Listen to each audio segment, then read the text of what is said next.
Merci surtout à vous, Monsieur Bernard Van Kreinest, de nous consacrer un moment pour alimenter notre réflexion sur la place de la négociation dans le dialogue social. Vous êtes entré à la SNECMA il y a 33 ans.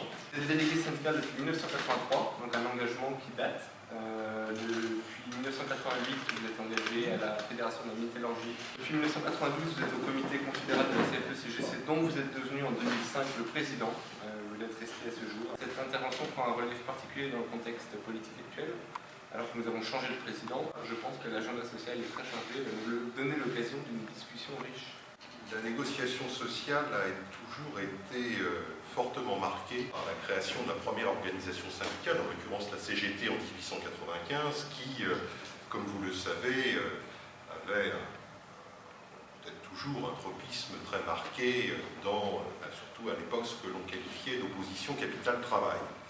Et donc, plutôt sous un angle conflictuel, au début du XXe siècle, il y a eu un choix d'opérer pour distinguer ce que l'on pourrait appeler aujourd'hui le syndicalisme de service, au travers notamment de toute la protection sociale, de la mutualité, et le syndicalisme purement revendicatif dans les négociations, tant avec les employeurs qu'avec l'État.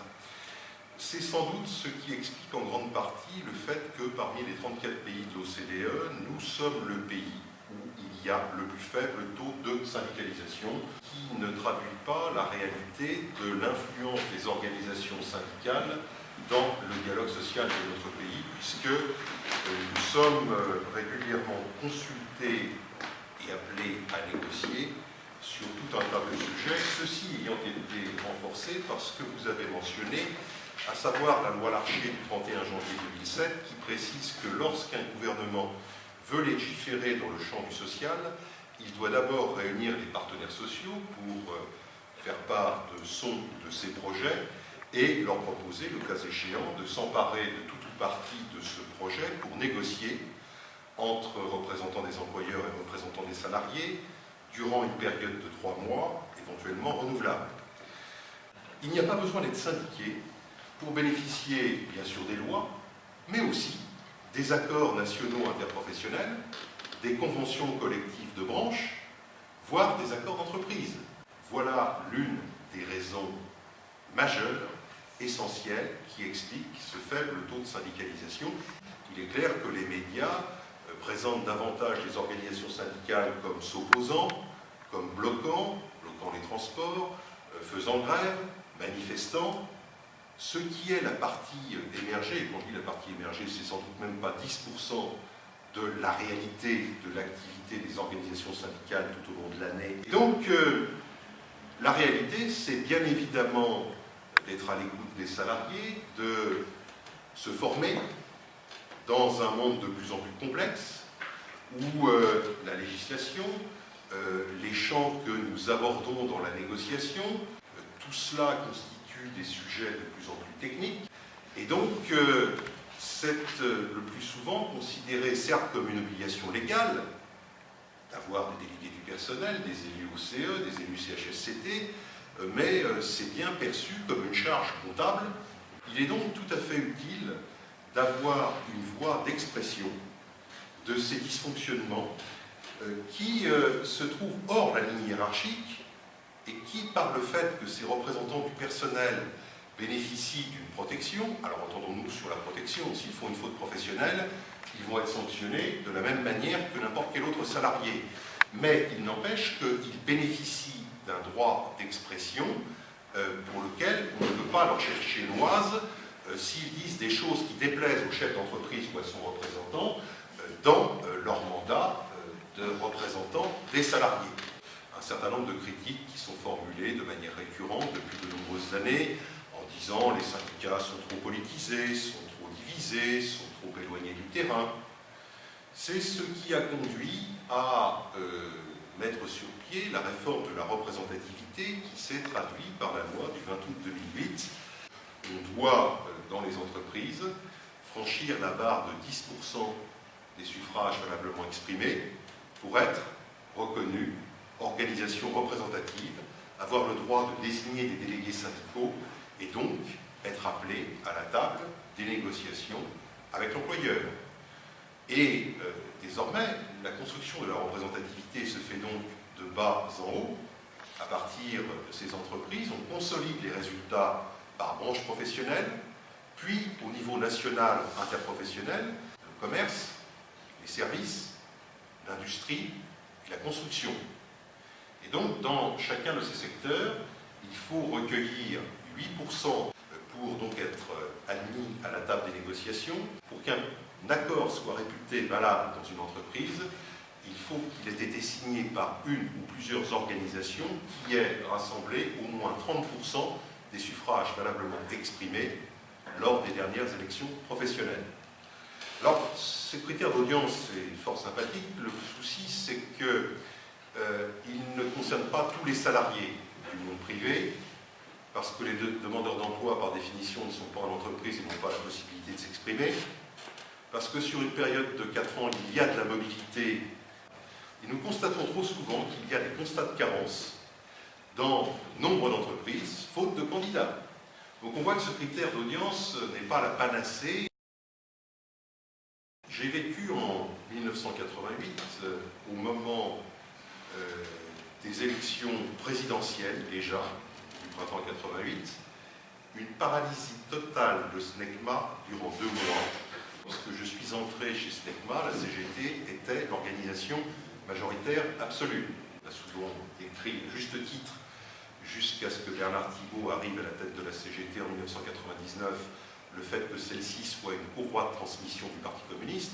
Le conflit est parti à Gennevilliers, simplement pour une question de revalorisation d'une prime de chaleur des forgerons. Du débrayage d'un atelier qui devait représenter une trentaine, une quarantaine de personnes, on en est arrivé à la paralysie totale d'une entreprise de 13 000 salariés. Petit à petit, propagation alimentée par des militants politiques, disons les choses comme elles sont. SNECMA en 1988 a servi de caisse de résonance à la campagne de Madame Laguiller. Et fait important, les syndicats ont été dépassés au départ par cela. Le phénomène de propagation du conflit a totalement échappé aux organisations syndicales stricto sensu. Direction complètement autiste, complètement à côté de la plaque, syndicats surpris et dépassés, à telle enseigne qu'il y a eu un médiateur nommé par les tribunaux. Et on a vu arriver un monsieur, une centaine d'années, parcours évidemment très riche, qui a pris en main le dialogue.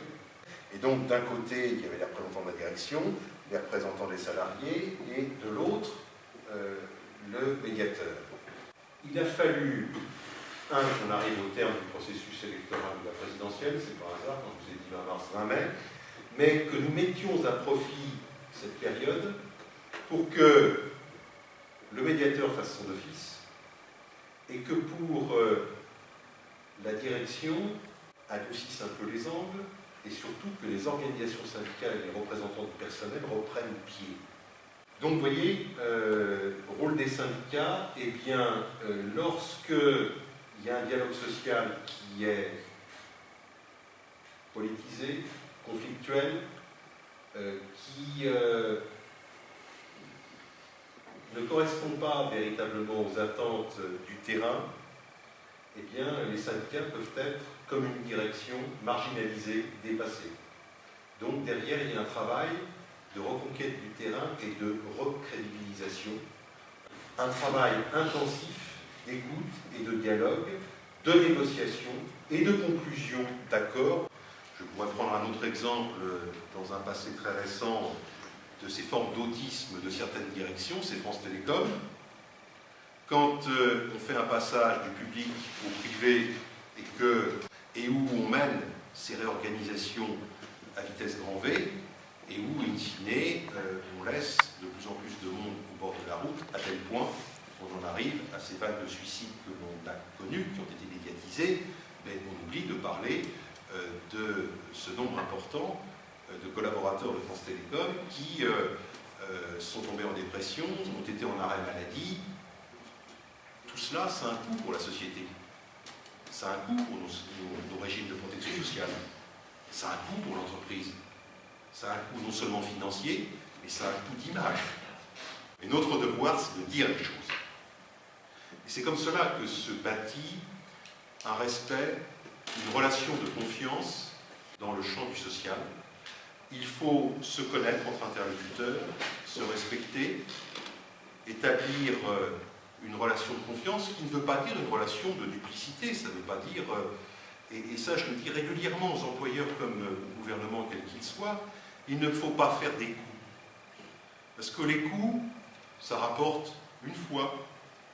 Mais quand on constate a posteriori qu'on a été instrumentalisé, qu'on s'est fait berner, bien évidemment, on n'est pas tenté de repartir sur la négociation suivante. Donc il faut connaître l'autre, il faut connaître ses limites, il faut réussir à le faire parler, et puis il faut aussi savoir s'organiser pour éviter la propension naturelle de certains représentants étatiques, certains représentants gouvernementaux ou certains représentants patronaux, qui est, le phénomène est bien connu, diviser pour régner. On a souvent dit par le passé que le paritarisme, c'était quoi? 50% de représentants d'employeurs, 50% de représentants des salariés, pour faire passer un budget, pour faire passer une décision de gestion. Eh bien, le paritarisme, c'est 50% plus un traître dans le camp d'en face. Travailler le plus possible en intersyndical, pour nous voir d'abord entre nous, parmi les représentants des salariés, pour connaître quelles sont les attentes et les limites de chacun. Ça ne veut pas dire faire front uni, se battre contre les employeurs. Et puis, chercher les points d'équilibre pour parvenir à l'objectif que l'on s'est fixé. Je vais prendre un exemple qui est l'accord dit de modernisation du droit du travail.